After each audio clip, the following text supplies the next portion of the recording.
চুঁচুড়া ময়দানে শুরু হয়েছে হুগলি চুঁচুড়া বইমেলা। প্রতিদিনই বইমেলা দেখতে এবং বই কিনতে হাজির হচ্ছেন বইপ্রেমী মানুষেরা। প্রতি বছরের মতো এবারেও জমে উঠেছে বইমেলা। প্রতিদিনই মেলায় সভাঘরে অনুষ্ঠিত হচ্ছে নতুন নতুন কবি ও সাহিত্যিকদের স্বরচিত কবিতা।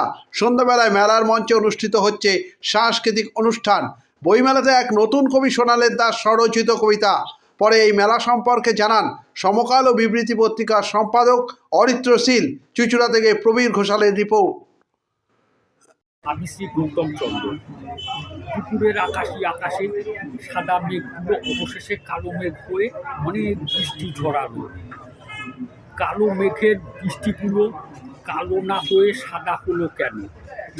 সাদা বৃষ্টিগুলো গাছের সবুজ পাতাকে অঝরে পড়লেও সাদা বৃষ্টি সবুজ হলো না কেন?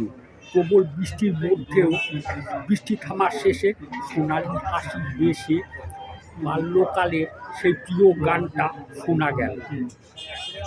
সর্বোপরি ঈশ্বরের অংশ হয়েও মানুষ কীভাবে মায়াহীন, অসৎ, অপবিত্র, অসংযত হল, অজান্তে মন দৃষ্টিকে প্রশ্ন করল। নমস্কার, আমি শ্রী গৌতম চন্দ্র। আচ্ছা, আজ বইমেলার তৃতীয় সন্ধ্যা।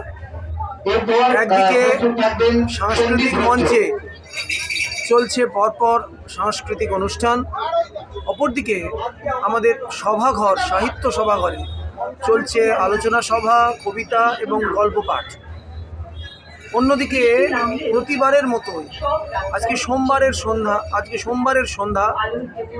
গতকাল রবিবার উপচে পড়া ভিড় ছিল। আমাদের একটা আশঙ্কা ছিল, অনেক সময় এটা হয় সোমবার দিন একটু ভিড় কম হয়, কিন্তু সেই পুরনো অভ্যাস মিথ্যে করে আজকে দেখতে পাচ্ছি মেলার চতুর্দিকেই বইপ্রেমী মানুষ, ছোট ছোট ছেলে মেয়ে, সবার ভিড়। স্বাভাবিকভাবেই চুঁচুড়ো বইমেলা তৃতীয় দিনে এসে জমে উঠেছে, একথা বলাই যায়। এখনও যারা এই শহরের মানুষ বইমেলায় আসেননি, তাদেরকে আবেদন, যে এবারে অনেক নতুন নতুন স্টল এসছেন যারা পূর্ববর্তী বছরগুলোতে আসেননি, ফলে নতুন নতুন বইয়ের পসরা নিয়ে এসেছেন। আপনারা আসুন, যারা বই পড়তে, বই কিনতে ভালোবাসেন। এসেছে অন্যান্য বিভিন্ন আকর্ষণীয় স্টল, বইয়ের বাইরেও কিছু স্টল যেখানে বিভিন্ন কেনাকাটার আছে। ব্যারাকপুর থেকে আমাদের বইমেলার সুনাম শুনে ব্যারাকপুর থেকে প্রখ্যাত দাদা বৌদির বিরিয়ানি, সে তার ফ্র্যাঞ্চাইজি অফিস খুলেছে এখানে। স্বাভাবিকভাবেই বুঝতে পারছেন যে একটা বিশেষ আকর্ষণ তৈরি হচ্ছে বইমেলাকে কেন্দ্র করে।